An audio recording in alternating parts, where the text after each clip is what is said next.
Hi, I'm Don Lundgren, the founder and CEO of My Right Career Inc. This presentation is based on these three circles. At the end, you'll discover what working in your right career will bring you, how you can do this yourself without using my system, which you probably think is crazy that I tell you that, and third, why I would let you do it yourself, and I would give you a scholarship as well. So why listen to me about this? I've had a career that touches all the bases. In stage one, I was at IBM in sales and finance, working in LA and Paris, East Coast, and the Bay Area. In stage two, I was in early stage companies in Silicon Valley as either a CEO or a CFO. And in stage three, I consider myself to be a social entrepreneur. I'm helping people find a career that allows them to look forward to each and every day. So I've had 10 careers so far, so I know something about making career changes. And the average college graduate today will have 5 to 8 careers, not jobs, careers. And I can help you understand how to make them right careers. I also know what it's like to not be in your right career. I didn't discover my first right career until I was 34. And no one should have to wait that long. I was having a very successful IBM sales and marketing career, so success doesn't always equate to being in your right career. I call that the curse of competence. With an engineering education and a very analytical mind, I decided to find out, is there a secret to having a right career? And the answer is yes, there is. And is it repeatable so you can have multiple right careers? And that answer is yes. And is it a process you can share with others? And the answer again is yes. So the secret is that Venn diagram on the chart. And if you don't take anything away from this presentation, just remember that Venn diagram. So people saw what I'd done and asked for help. So I started helping people who were generally speaking in their 40s and 50s while I was still working as an executive in Silicon Valley. So now, why am I trying to help millennials? Well, one reason is I have 2 millennials. And another reason is I watched what happened in the recession and the slow recovery. And the last is I realized that millennials will have 5 to 8 careers and that I could really make the biggest impact in society if I would help people at the start of their career rather than the middle of their career. So besides finding that first right career, you need to realize when it's time to change and move on to the next right career. So I decided I would do something about that. But I was going to have to change how I was doing things. I couldn't do it by just running workshops. I wasn't going to reach very many people if I did that. If I would reach thousands of people, I'd have to clone myself and develop a web-based solution to this. Then I'd also have to replace myself as a coach so that I wasn't coaching like I would be in a workshop, and find other people who could do that and then provide them with the training so they could be a good career advisor. So now, what challenges am I trying to address that you have? So I studied this, and I think you would not be here, number one, if you didn't think you had a challenge with your career. But the 3 challenges that I found in studying this are, you want to do well and do good, which I as well do. You also want to align with your values. You want to align with people you work for and people you buy from. And the last is you want to deal with this rapid job changes where you, on the average, are changing jobs every 2 years. So let's take, you want to do well and do good. So you could feel really proud you're in a job where you do good, but maybe you can barely pay the rent. And you realize, boy, I'm not doing well. And you should realize, you probably do, that you can't keep doing good if you can't really support yourself. But you can also be killing it, making more money than you ever thought you would. And so you're doing well. But you may feel you're not making any contributions to society. So you could have picked any of these 3 places to work. You could be working for a charity, nonprofit. You could work for a B Corp, which is a new form of a benefit corp, a new formal one. So an example of that would be Patagonia. So they're a for-profit corporation, but they still are doing social good. Or you could work for a classic corporation, but maybe one who's a socially responsible company. And I use Unilever here, and I'm going to talk about them later. Well, you don't have to work for somebody who's doing good. You can do good on the outside yourself. So you can be involved with a nonprofit by making major contributions to them, or you can make your money for them, or you can make contributions by using your talents to help them. So my partner's involved in one called Impact 100, and it pools money from its members, gets grant requests from nonprofits, then it performs due diligence on those and figures out which of those grants they want to fund, and then they fund them and follow up and see whether they're actually doing what they're supposed to do. And therefore, the members who are contributing this money feel really part of this, and they also know their money's not being wasted. Also want to do well, right? So doing well can have many different aspects. One can be where you live, maybe San Francisco, the kind of place you live, the kind of job you have, whether you have enough income. But simple things like I want to have friends. I want to be involved in a community I really relate to. I want to have a family. Thing that I found was that you want to have people align with your values. So one of the was a study that was called the Millennial Mindset. It had 6 parameters in it, and the 3 on this chart are 3 that relate to the issue of values. Brands that you want to advocate for, brands that are authentic, and brands that add good to the world.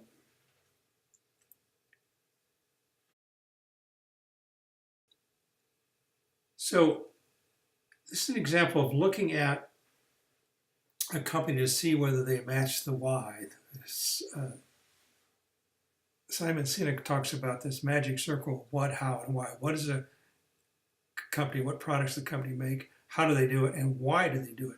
The why is when you'll find out if you have an alignment with them. So in this example, we're talking about Unilever, who makes soap and antiperspirants and mayonnaise and so forth. Not very sexy. But it has 1.8 million people apply to work there, with the majority being millennials.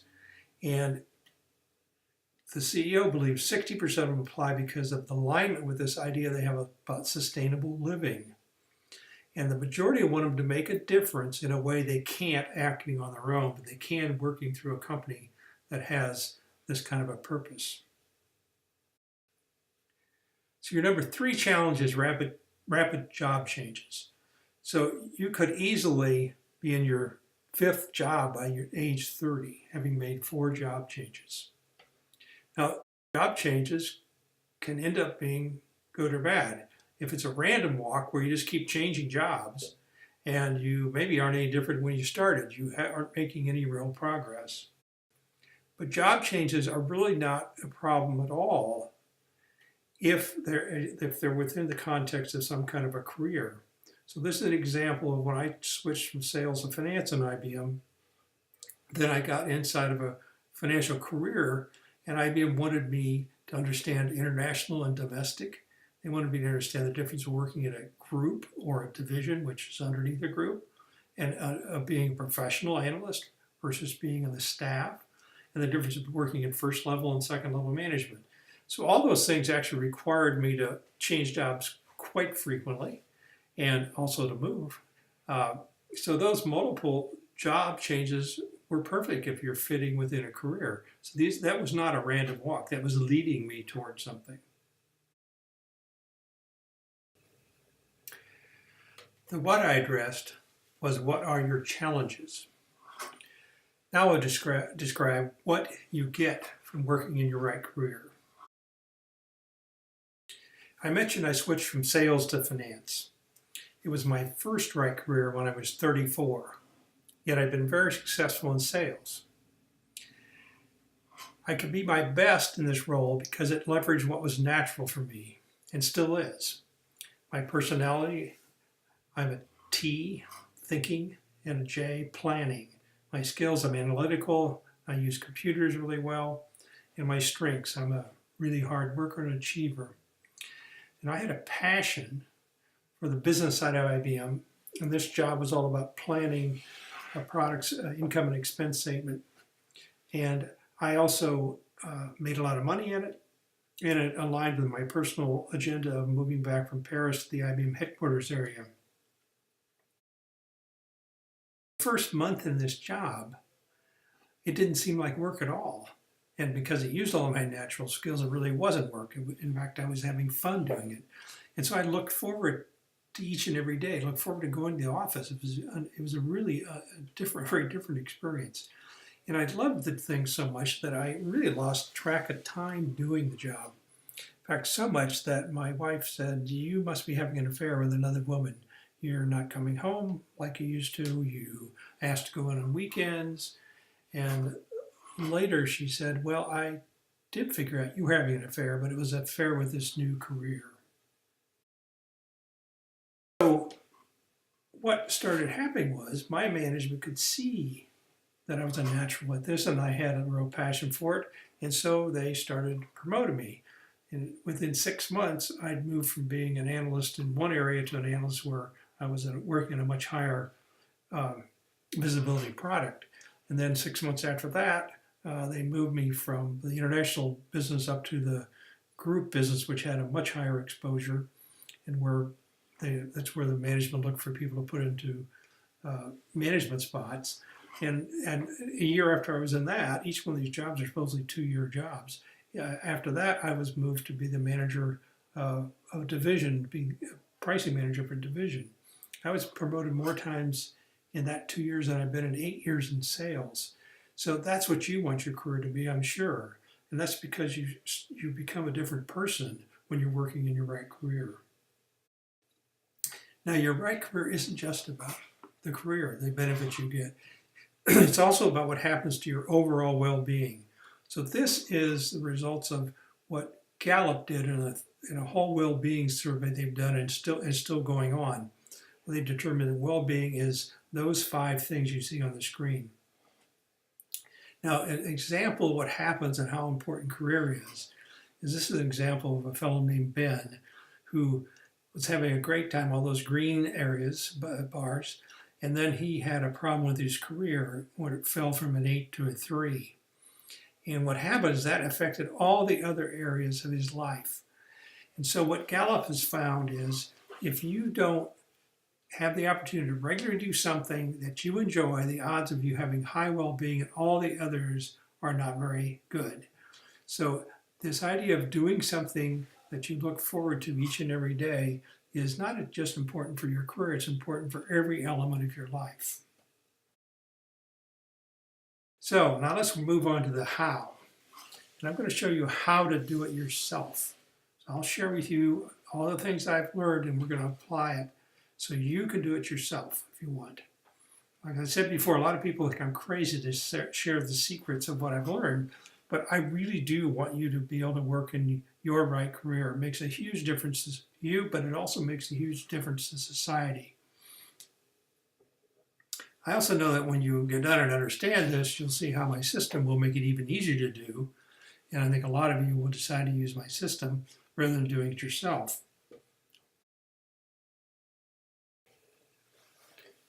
Almost no major change in life can be made without involving others. For example, losing weight, stopping smoking. So you need to put together a team that will support you in your search for your right career. There are 3 groups of people you need. The most important one is to get a career advisor, somebody who's going to work with you on every lesson in the system. You also should get a 3-member career advisory board and get a large set of informational interviewers. Career advisor can be any flavor you want. You could hire a professional coach. So they'll probably cost you $150 a month. You could go get what we call an accountability partner. That'd be just getting a friend or a peer who will work with you. They may not have a huge amount of knowledge about career coaching, but they're extremely important just to have somebody as the somebody to keep you accountable. Or you can find somebody in the middle, someone who's got a lot of career experience who could help you, that we call a non-core mentor.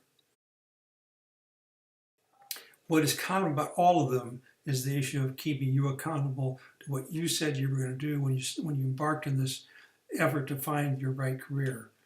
So they'll keep you on the schedule and the quality of the work you do. That is really important, we found, or it isn't going to work. The idea of having a career advisory board is that these are people that are your windows in the world. You'll get some people who you will meet with in the middle of this process, and at the end, where you will find people that, if you're interested in fashion, find some people in the fashion area. If you're interested in high tech, find some people in that area. So you get some people who then will help with their network, help with just their knowledge, so that you can run ideas by them in the middle of this and at the end of it. What's really important is, say, after your first 3 lessons we'll talk about, you start having some idea of what you want to do, is start doing informational interviews. So you start talking to people who are in that area, and you start finding out things about that area. You find out how they got into that career, what it takes to be in that career, and then at the end of that, find out a couple other people you should talk to. It won't be long, you're going to have a whole lot of people you're talking to about that area. And the interesting, you can end up finding hidden job opportunities. You're not there to do that. You're there to find out things. But what will happen is somebody will say, oh, well, you seem like you're actually a good fit for this. And if this is what you want to do, we actually have a job opening. Or I know a friend who has a job opening. So it can be a way to loop back around at the end when you know you want to do this and take advantage of that. The other element of how is, what is the process for doing this? Now, I'm going to share that process with you and let you be able to do it yourself. But I've also created this site, this website called Try It. And so on it is everything as my normal system's been cloned, except it isn't at the depth of my regular system, except in the very first Get Started lesson, which you can use exactly like in my full system at no charge. The difference between the full access, which you get on Get Started, and the limited access to the others is this. Here's an example. In Get Started, you can do everything in that lesson, and you're going to be able to do that if you want. In the limited access, you can understand what's in each one of the topics. So and I will tell you enough that you could actually do it yourself. You're just not going to be able to have all the tools that I provide in the system like you are and Get Started. But you can go through this and take a test drive through the thing and really understand the way it works using the learning management system, using everything that's in it. So you'll now understand everything you have to do what I'm describing here. Now, as I said earlier, this whole approach on how to help you find a career that's right for you, one that you'll look forward to each and every day, is built around this Venn diagram, these 4 elements. So I'm going to take them apart and help you understand this. This is not a rocket science. It's relatively straightforward. The most important one is to be your best. And the way you're going to be your best is if you leverage your natural personality and your natural strengths. And if you don't, it's like swimming upstream. So, for example, people will say to me, Don, wow, you're amazing. You're organized, you're analytical, you come up with great solutions, and always a plan on how to implement them. And I used to think, well, isn't everybody? What's so hard about doing those things? I mean, I just do them and I'm thinking. Well, then, of course, since I'm analytical, I realized that they aren't natural and most people can't do what I do. So your life will change a lot of time over time. Your passions, agendas, and economics, but what is natural to you will not. So you need to understand what that is and you need to learn how to leverage it. You can have a lot of careers, as I have, but what's natural to you can be used in all those careers, but it's not going to change. Next thing is you have to figure out how to leverage what has meaning and passion to you. So it is dangerous to not do what has passion to you, but that's not what you should start with. You should start with what is natural to you. But once you know that, you need to be doing something with which you have passion. But there's an interesting relationship between those two. Almost all of us, if we're doing something we are natural at, we also will have passion for it. So I love doing analytical things and being organized, etc., using computers. Well, I have a passion for that as well. On top of that, in the first job I had at IBM, I had a passion for understanding the business side of IBM, partly because I had an MBA, but partly because I spent so much time in sales. I always wondered, how did IBM really run its business? So if you don't believe that having a passion should be lead and not the other one, just watch about people saying that they want to be a singer because they have a passion for singing. That isn't going to work if you can't sing. So I'll never be a singer no matter how much passion I have because I'm a natural singer. So make sure that passion is built on top of something you can be your best at. The next thing is make sure that you can fuel your economic engine, which is another way of saying that you can support your lifestyle. Your economic engine can be anything, right? You can use Uber, or you can drive Porsche. It just depends how much fuel you think you need. But if what you are a natural at and you have passion for isn't going to provide enough fuel, enough money, then that's not really something you should be doing. Society may not necessarily find very valuable what you have a passion for. So you need to understand that maybe that should be a hobby. The last one is aligning with your personal agenda.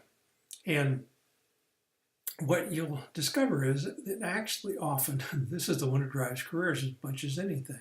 And personal agenda can be anything like the whole issue of social well-being, like I want to see my kids' soccer games, or I want to live by my extended family, or I have issues of physical well-being, like I want to stay in shape, so I want to live somewhere where I can bike and hike, or community well-being, so I want my company to share my personal value system, or I really want to contribute to the community I'm in, and therefore I want to make sure I have enough time to do that.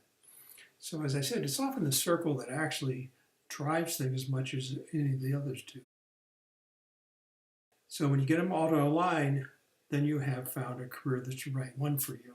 It's not easy to do. Often one of them is very hard to align. So now you say, okay, I've found one of those careers, but it's not just one.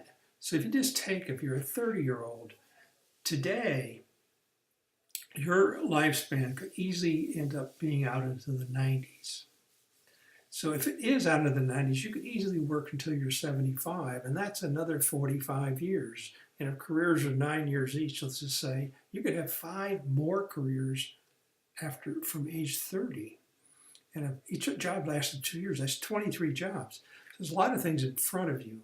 So if you're going to have 5 careers, you better figure out how to decide when a career is probably no longer right for you. When you're not waking up and looking forward to that day, then how do you change? And how do you find another right career? Do it. It's real simple. You do checkups. So you can do a career checkup using what you're going to learn in here to decide, is it time for me to change? And if I do, what is the thing I should move toward? And it's the same thing you're going to do as we go through this. To understand those 4 circles, then you are going to take you through some lessons you can do yourself that'll help you understand yourself much better. And I'm going to share with you how to do each one of these lessons, and you can then do them yourself. Now, because there are a lot of lessons, I suggest you do them in 2 phases, which is what we do. That you do these first 4, and then you stop and you look at what you've done. And often by that time, people have figured out some kind of career or careers, and that gives them a good grounding of what they've already done. And in phase 2, looking at your past, your future, and your economics, then they can see whether, if they haven't found anything, they can see whether they can find something else in looking at those three, or they can test what they found by looking at those other three lessons and finally coming up with the final capstone. So now we're going to start looking at all these things, and the first thing we're going to look at is get started. And remember, that's the one I said you can use at no charge. So this is a way for you to really understand this and get started. So in the Get Started lesson, you're going to be able to explore two things: where you are today and where you want to go. So where you are today starts with this well-being idea from Gallup. So you will be able to look at that. You'll be asked to look at the jobs you've had and where you are today. You'll be asked to look at your future idea of where you want to be, say, in 5 years, and then set some goals for this effort you're doing. You've decided you really want to understand what the right career is. Well, set some goals of what do you want to get out of that. So first topic, so this system has lessons, and then within it the real work is the topic. So the first one is understanding your well-being. And you'll take an assessment either from Gallup or a self-assessment if you don't want to pay the $12 in Gallup. This is an example of a woman named Amy who did this, and the only one that was thriving was physical, and that's because she had really worked on that and decided that was really important to her. The others were not. And one of the reasons was she'd moved from New York to Dallas and didn't have friends. So she knew there were things that were wrong, and she was not happy with her career, etc. Second one is you start looking at the jobs you've had. You can go way back in time, and you can figure out which ones you like, you didn't like. You can figure out what's wrong with the job you have now, and you can look at that whole background of all the jobs you've had. And then you can look forward. You can say, what is my vision at some point in the future? Maybe 5 years from now. Maybe I'm 30. What's my vision for when I'm 35? Or maybe I'm 25. What's my vision for when I turn 30? And you can look at those 5 areas, and with a heavy focus on career, and paint a picture of where they want to be. So if you're down in the red and the brown today, maybe you want to be up in the green area. You want to have 8s in all those areas. That's your vision of what you'd like to be.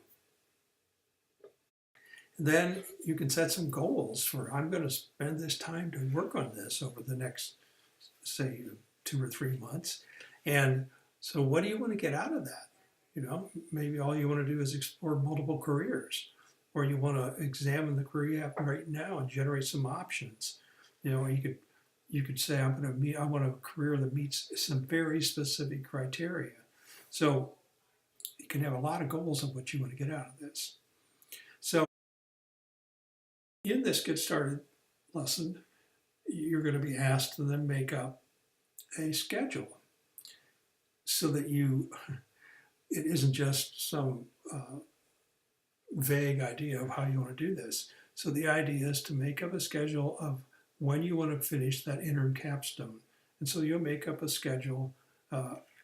So the 10 weeks is if you're invested a certain amount of time per week, you'd end up getting done in 10 weeks. So now you have a schedule that you and the person you got, say, as your accountability partner, you will present to them and get the both of you agree on. And then put that schedule aside and just focus on the very first thing you need to do, which is to understand your personality. So if you don't hit that milestone, then you won't hit any of the others. So then just get focused on that very first thing. So career advisor, and you'll review with them the 4 things you did, and they review with them the schedule. And so then you can now have a common understanding where you are.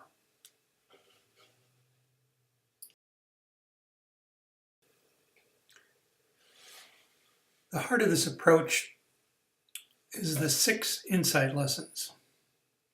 Each lesson has 3 topics, and that's where the real work is performed in the system. For example, understanding your personality and the careers that leverage that personality. At the end of every lesson, you will provide your career advisor your topic insight documents. And by sharing your insights with your career advisor, you'll deepen your insights. And over time, you'll refine a list of possible careers. I'm going to go through and explain each lesson and each topic in the lesson at a level you should be able to do it yourself.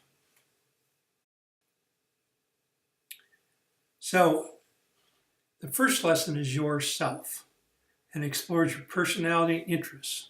And this is going to be the most important lesson you'll be doing. So the first element is your personality. And you're going to be using a third-party assessment called Myers-Briggs. Some of you may already have taken that. It's somewhat common. So you're going to take what is called the combined Myers-Briggs and Strong Interest Inventory. It provides a third report, which is the careers that are the intersection of your interest and your personality. Now, this is an example of my personality. I'm an I, introvert versus an extrovert. I'm an intuitive versus a sensor, I think in the long term, big picture. I'm a thinker versus a feeler. I make decisions based on analysis. Not that I don't have any feelings for other people. And I'm a judger, I hate that word, but I'm organized and prepared and I make plans and I really like to have some kind of an outcome. And perceivers are ones who really want to roll with things and don't want to have an outcome. So you can see the kinds of things I am. Logical, analytical, critical, competent.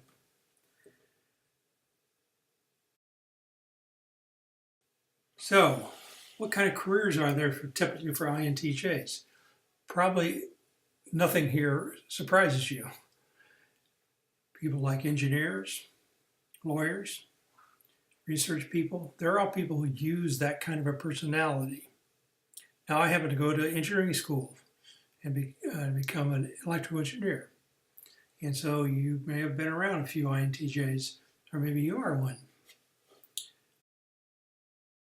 That lesson, what you do is you sit down with your career advisor or on the phone with them, and maybe let's just say that's a peer or a friend of yours or an ex-boss that is an accountability partner. And you explain to them what your personality is and what careers you think make sense for you in that personality, and you talk about where you're on the schedule. So in this case, you got a little happy face because you're right on the schedule. At the end of the third week, you'd finish that lesson, which is about interests. And interests, you end up with these general occupational themes. There's 6 of them. And so the strong interest inventory will help you understand which of those themes you are. Now, my example, I'm a conventional, someone who likes to organize things, and I'm enterprising. So I'm entrepreneurial and I like to persuade people about things. And with an engineering degree, you'd think I would be investigative, one at the top. But it turns out it was one of my bottom ones on the scoring they did. You'll see how that plays in the future. So now, the third report I said looks at the combination of your interests and your careers. And so this shows why I decided to not work as an engineer, even though my personality is clearly suited to be an engineer. I was more interested in conventional things like business and entrepreneurial things. So I instead went immediately to business school and got an MBA, but I paid for it by working as an engineer. It got me into the space I wanted to be in.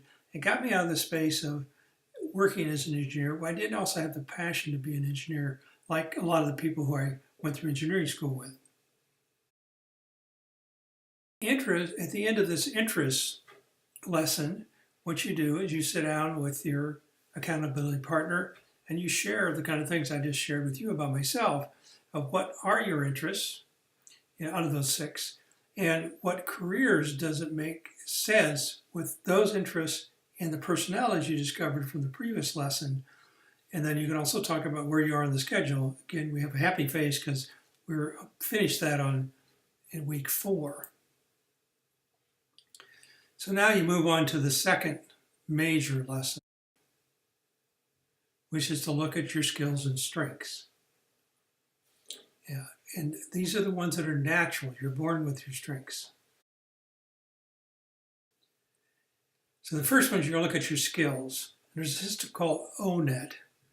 And ONET has every occupation there is, and they're all standard definitions that everyone's agreed with. And so you're going to go into that, and then it has a set of skills that are also standards. And you can select a list of 35 skills you feel are your strongest, or 35 skills are ones you really enjoy doing. And what it'll do is it'll give you a list of occupations that use those skills. So it gives you an idea of this is something I could do. You can also use it the other way around, which you can look at occupations you always wanted to do, and you can look at what skills are required to do that. And for example, if you have 15 skills, it will show you the occupations that use all 15.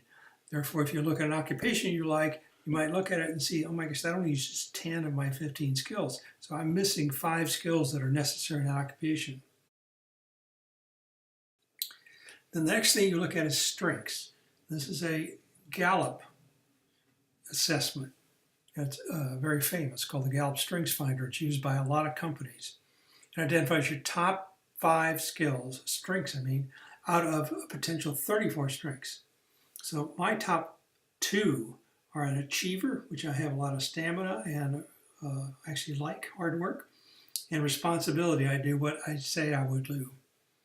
And it gives you ways to work with those strengths.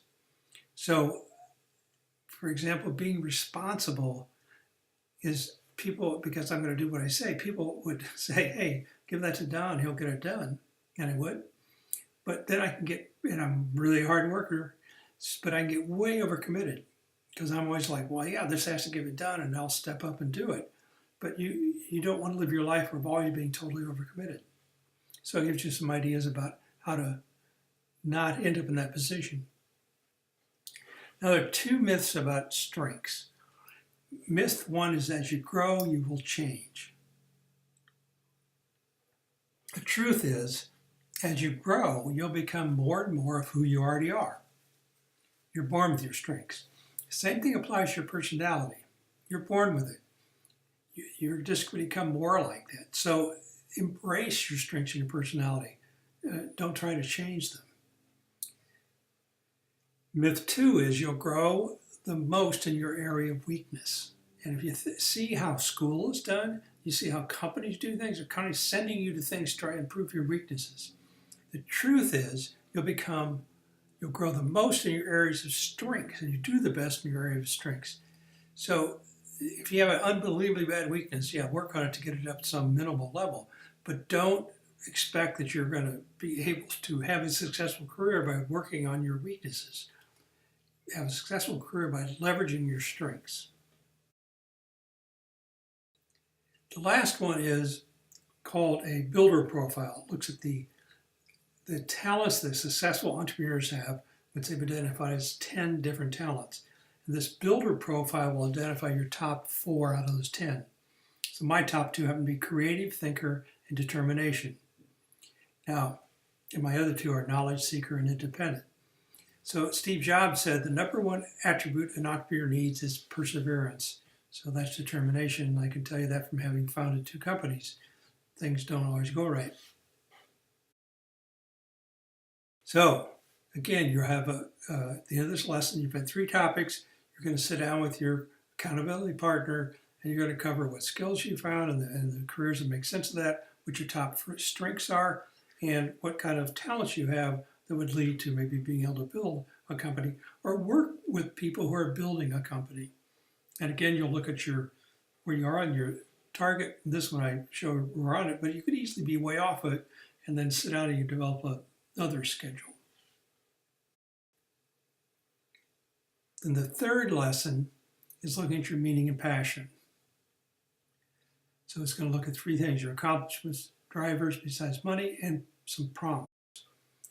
So the first one is to identify your passions, to look at your major accomplishments, the ones you're proud of doing, and even if you didn't enjoy it, and the ones that you really enjoyed. And so when you look at those, what you do is you start seeing there's a thread between those. You can see the ones that you really have a passion for, the ones you didn't have a passion for.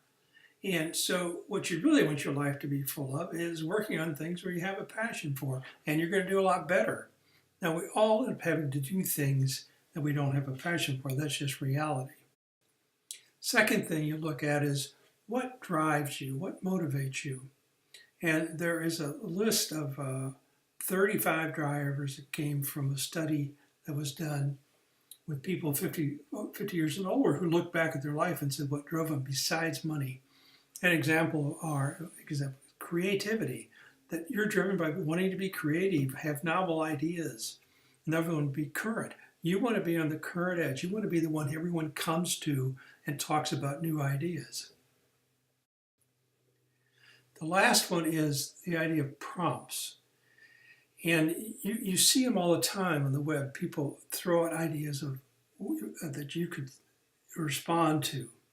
A simple one is, what did you enjoy doing at age 10?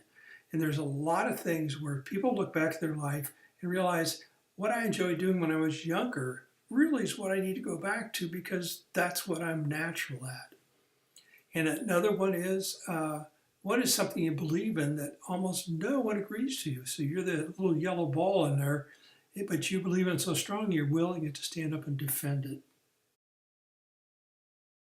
So again, you get with your accountability partner, you explain your accomplishments and what drives you, you explain the prompts where you found out maybe the meaning of life to you, and you explain the schedule. And this one was an ideal one because you're now finished with those 3 lessons, and all you have to do is move on to the capstone project. So now, the reason we have the capstone project is, as we talk about the first, is we've broken this into phases. You don't have to do it this way, but what we found is you need to stop and take a checkpoint. So this capstone allows you to stop. You've done, get started in the first 3 lessons, and now you can stop and see, well, what have I learned? And so the first thing we have you do is look at what careers have you identified, one or multiple. So this example is someone who is working in a large Silicon Valley company, a successful one, and is trying to decide how can I leverage that experience because he was interested in moving on. So in that case, one of them was, Chris looked at, maybe I should return to what I got educated on in college, which was being around the film video industry. Maybe times are much better now than when I got out of college. Maybe I should do that. Another one was, maybe I should become an investment banker focused on high techs. I know a lot about that. That was the one he tended to be leaning toward.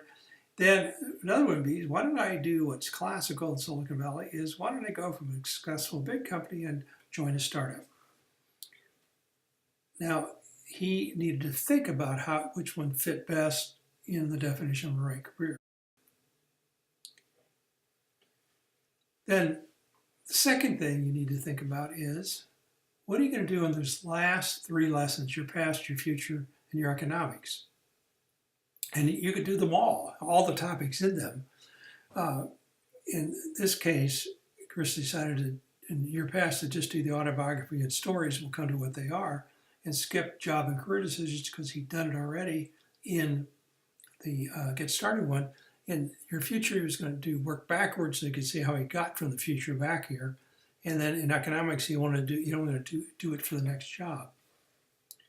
And the next thing is take a look at your board. You should have had some idea who your career advisory board was before, but if you don't, then examine who should be on it.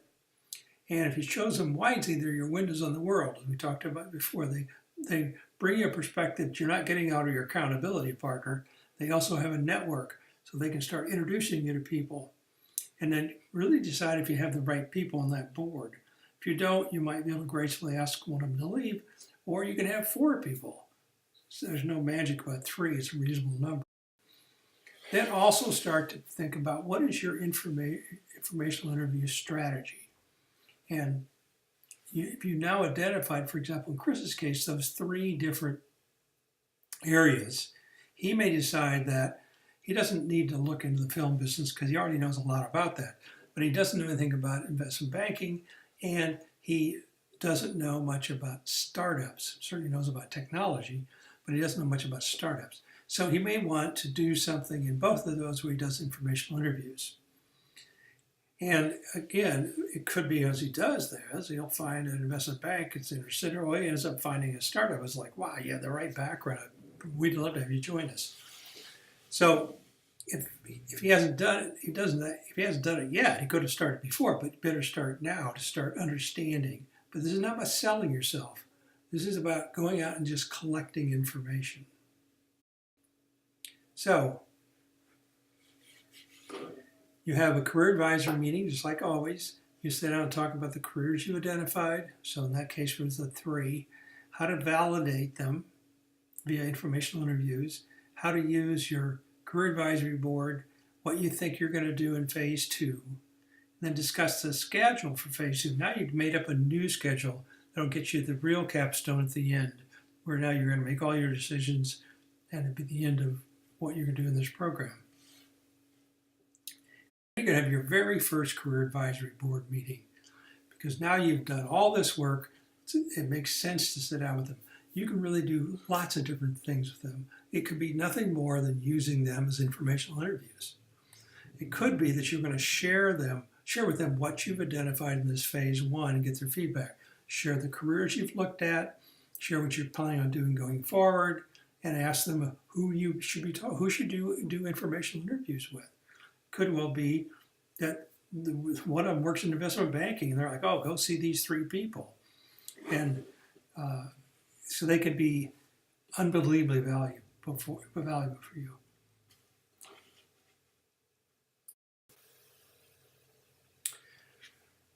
First thing in the second phase is to look at your past. There's a gold mine in your past, and it's often the window in your future. Now, you'll find out things about what fits your personality, your interests, your skills, etc. The first part is to write a simple bullet form autobiography. Not like Benjamin Franklin's autobiography, just one simple. You can say for writing your own autobiography when you become famous later. And as you go through the autobiography, then come back and write a simple 1-page story for each one of them, including some insights. You'll gain a lot more insights from the story than you will from having one line there.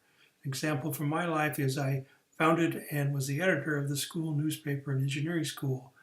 When I went through and understood that in a story, it really opened my eyes as to how I was an entrepreneur, didn't even know what that word was back then, and that I could actually manage people who did things I didn't know anything about. I'd never even worked on a newspaper.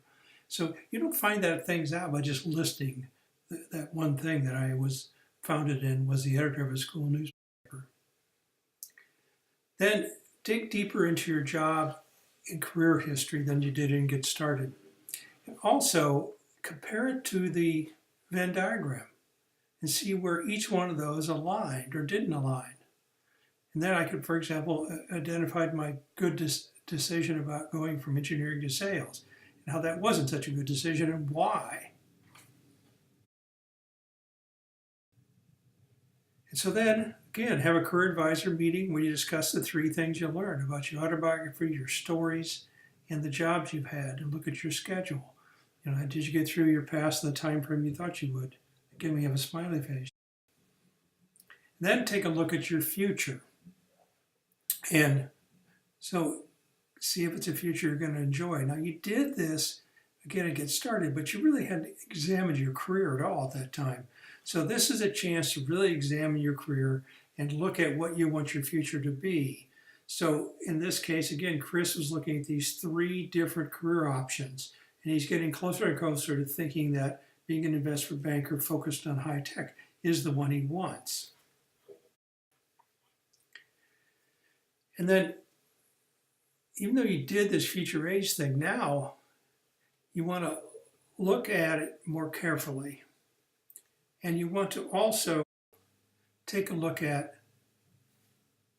if that's what you want to be, what are the steps that you'd have to take to get there, working backwards. So if you want to be an investment banker, and you are an investment banker, you're successful, what did you have to do before that? So you can work backwards from those steps to your current reality. Then you figure out what is the first step you have to take. Because if you don't accomplish that first step, you'll never get any further. So the first step may be, in Chris's case, to just get out of his company into an investment bank.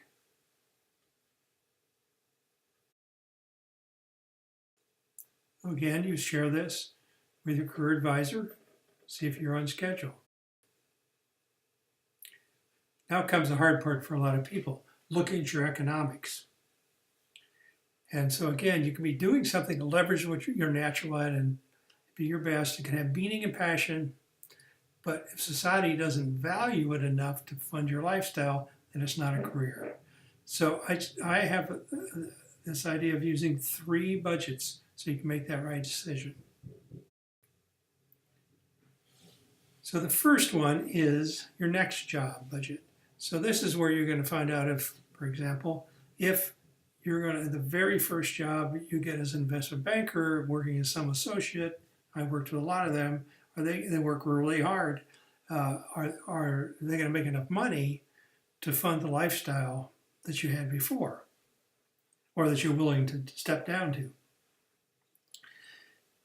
The second one, so that you do, is then figure out at some future that you've come up with, for example, being a investment banker that's more senior, what is the budget for that? And in Chris's case, it was like, well, I'm going to make tons of money if I do that. So it's definitely worth it to maybe step down for something not so good immediately, because it can be great.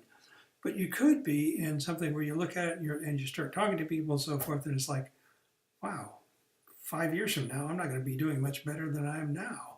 So it's not worth it to make that change and have no real long-term potential.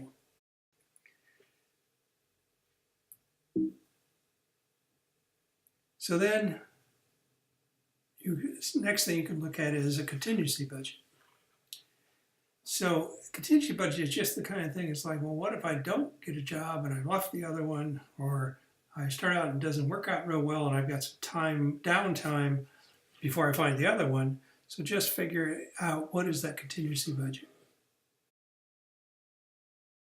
So again, you have this review with your career advisor. It turns out in this economics one, there's a couple optional ones, the finances that you can look at of raising a family and the finances of buying a house. You may not want to have anything to do with those things. And you can look at your. So now we come up to the very final thing, which is your capstone, which is going to pull together everything you've done, kind of like the interim does, but now you've really done everything. So you're going to look at what is the right career for you or careers? What's the sales story for that career? How can I validate it's really right? And what's the follow-on? The definition of the right career, again, is something to the intersection of the 4 circles. So in Chris's case, you can see he was moving toward the investment banking for the high-tech industry. Now, he felt he could be his best at that because it leveraged his ENFJ personality. He was an introvert, he was intuitive, great skill for an investment banker, and he made decisions via feeling and was a planner. And it was in his strengths domain. He was an influencing, energizing domain. And he'd obviously worked in high tech, so he had the skills that made sense. And in marketing. It matches his passion for technology. And it clearly ends up becoming a very well-paying career. And then his personal agenda happened to be living in San Francisco and traveling, so it matched that really well. So, and then the idea is to come up with a little elevator version of that, which is, in his case, I want to be an investment banker focused on high tech. And I have also natural strengths for it and a lifelong passion for technology. Something really simple to say to people. You know, like, why did you leave this really successful company? So now you need to come up with a sales story. That first story was just like somebody asked you why you left. So now this is a sales story that is just a mirror image of why you chose it. You'll see that. And employers want people who are a natural and who have passion for their business. Why wouldn't you if you're out hiring? And so now, when you start talking to investment banks, you can say, hey, this is in my strengths to me. I'm good at influencing and energizing people. I'm in a perfect role as an investment banker. It leverages my personality and it matches my passion for technology. And that's all they care about. They only care about those two circles, but being your best and mission and meaning and passion. Then if they start asking questions like a lot of interviews do, where do you see yourself in 5 years? Well, you've done all the homework to be able to talk about your future. And you also have a lot of information from your past for your resume, including things like, well, what have you done that didn't work out? So you have a lot of information to be prepared in ways that almost no one is. Now, how do you validate this? And you're pretty sure you've done maybe informational interviews, you're really sure. I suggest you do some more informational interviews, even if you know this is right. You can leverage your sales story, but don't go out and make it a sales call. So just go do some interviews and informational interviews and just start asking that. It just seems like this may be the right thing for me. I'm trying to make sure. Go back to some of the people you talked to, especially if they said, if you really think this is right, come back and talk to me. And out of that, you may find that hidden job. And it could be, like I said, it could be at some other place. It's like, I know this other investment banking firm is hiring people. Last, what's your plan? What's your follow-on plan? In this case, he's identified what he wants to do. He's validated as a sales story. What's he do next, right? So you build on a follow-on plan. Generally speaking, it's some kind of execution. But it could be, I was just talking to my sister-in-law. She was working in career counseling at UCLA, and a lot of the people in the MBA program, a lot of them are coming there because they want to switch, and they are getting an MBA because maybe they're an engineer and they want to get into something different. So your plan could be to go back and get an MBA. So you need to decide what is your follow-on plan. You've learned a lot, and you should have a really great. So now you review this with your career advisor, and you share with them, why I chose what I chose. You share with them, your plan to validate it. You share with them what you've been doing informational interview-wise, and what you want to do with your career advisory board. And with the career advisory board, now you should start leveraging, because like I want to be in investment banking. Hopefully they'll start to tell you people you should talk to. And what you want to do is you want your career advisor and your career advisory board, by this time, they should have some ownership in what you've been doing. And they should become part of your execution plan. So try to keep them involved in that some way. Maybe just saying, could I check back in with you in 2 or 3 months so I can share with you what I'm doing, getting advice from you because you've been so helpful to me. So if you can do that, you'll become part of their network, and maybe they're your career advisory board for the next 10 years. So it is really valuable to have these people on your side. So now I've shared how to do this. I've shared with you the idea of putting together the right team, the process and how to do this, and get a deeper understanding of yourself. Why would you want to buy my system? You know everything. So let me answer that question. So we have a system we call high touch, high tech. So let me talk about the first thing, high touch. We have the same team structure, probably that you would imagine that since I told you about it. So we have the same three elements. One, especially in the area of career advisor. So what we do is we provide them training on the right career process itself and on the website itself. And then we've designed the system so they get topic summary documents you're creating that are very thorough, and that allows them to have really productive meetings at the end of each lesson, that we went through the process. And we give them access to your learning management system if you agree, so they can actually follow your progress and see those documents even before you give them to them. We also can give you professional coaches we've vetted, and we don't give them to you, we can hook you up with them. It'll cost you 10 monthly payments, $150 each to have one, but they can work with our system and help you. We also can match you with one of our certified Encore mentors who are experienced professionals who understand the system, how to leverage it. That'll cost you 10 monthly payments of $15. You can go out and find your own accountability partner. You don't have to pay for them, but you want to make sure there's somebody you won't want to disappoint and will keep you on schedule. And we give them a no-charge license as part of this. And the two of you, if you want to, could use the buddy system where you actually coach each other. And therefore, in the end, you have the license at half the price because each one of you has a license and one of them is free. So let's talk about our high-tech element. Using these same third-party assessments. They cost the same, and you have to buy them from the third parties just like you would if you had to do it yourself. No different.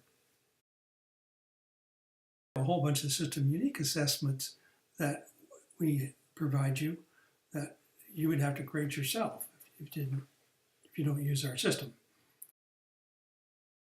The heart of this, one of the key things in this is assessments and so forth are interesting, but what really is valuable is being able to get insights out of all these things. And the way you get insights is to have really good templates that lead you through the process of getting insights. And we've created smart templates using a system called Gravity Forms that helps us basically build in coaching in these templates. And so it's like having a coach inside the template. Now, if you do it yourself, you're going to have to figure out how you create great insight documents because you're not going to have good career advisor meetings without them. You're not going to get insights without them. We also have examples. So for every career phase, we have examples. So you can see examples of people who have done this, and that'll help you dramatically. Most people find the examples extremely valuable. Our solution is cloud-based, so you can access it from anywhere at any time. It's also smartphone enabled, so you can use it on any device you want. It's self-paced, so you can go through it however fast, however slow you want. Some people move there very rapidly. They're willing to invest 3 or 4 hours a week, and so they can finish it quickly. Others take a lot more time, and so they take longer to finish it. We have a learning management system that helps you manage the thing. It leads you through the lessons and topics. Plus some of the topics have steps. As you can see in this one, there's steps. And you'll know exactly your status at all times. If you went away on business, vacation, whatever, and you came back, you might be like, where am I? So this will tell you, here you are. You're on step 4 of personality, creating your topic summary. Because all the other ones are green, you know you've done them. So you never get lost as to where you are. You also store all the documents in this system that you've either created or gotten. So when you got the Myers-Briggs assessment, you're storing it in the system. And when you create your topic summary, you're storing it in the system. Now you're not looking all over your laptop for the documents, wondering where they are. Now, This means you can also work on any kind of system you want. You may be doing this on a laptop and also have a desktop machine, or maybe you did some on a friend's machine, because all of this is cloud-based. So now you're not saying, oh my God, this document's back on some other device. They're all on the cloud in this system. So you can get full access. I gave you full access to get started and limited access to all of them to help you do it yourself. But you can get full access in 3 ways. Full access actually is given to your career advisor if there's accountability partner. It's actually given to any of them, but the accountability partner. You can ask for and earn a scholarship if you really can't afford our very affordable license, or you can buy the license for 12 monthly payments of $35, which is about $1.15 a day, a lot cheaper than coffee if you're a coffee drinker, and probably the price of a night out each month. So, why are we doing this? Why do I tell you how to do it yourself, and why do I give up? Well, is we want to make the world a better place, and people having identified and working in the right career does that, and they are like a drop of water in the pond of life. And so when you are like that, you create ripples that go outward and they affect everyone, everywhere. To your friends and your family and your peers. They see this person who is excited about what they do, who doesn't see it like work, and they lose track of time. I guarantee you, from having been around this a lot, having been one of these people, have those people work for me, it is so obvious when someone is in the right career. Your community sees it, the organizations in which you work, your bosses see it, you will change the world. We also, if you change the world, so will 1,000 people. So we want to help many, many more of those, and we call this a revolution. So our part in doing that is enabling you to either do it yourself or give you a no-charge license to your career advisor, or giving a scholarship, or just selling us at an affordable price. Your part of this is joining that revolution. So as millennials, you want to do well and do good. Well, so do we. We're a B Corp, a benefit corp, which I talked about before. And it's a for-profit corporation whose mission is doing good. So my challenge is I won't be able to do good and do the kind of things I want unless I stay in business. So, to stay in business, I need to earn a profit. And that's how I fund customer support, product management, product development. So my assumption is that I will find enough people who will pay me for this, that I'll be able to fund all the things I do to help. Now, so what could you do next? Well, you can learn more by taking a test drive through the Try It site. You can, on that test drive, you can use the Get Started lesson at no charge. So between those two and listening to this presentation, you will learn a lot about the system. You can then use that to identify this by doing it yourself. Or you could use our system. So thanks for listening. I encourage you to use our system by either buying it or applying for a scholarship. You can do that by going to our homepage and clicking on the Order Now button.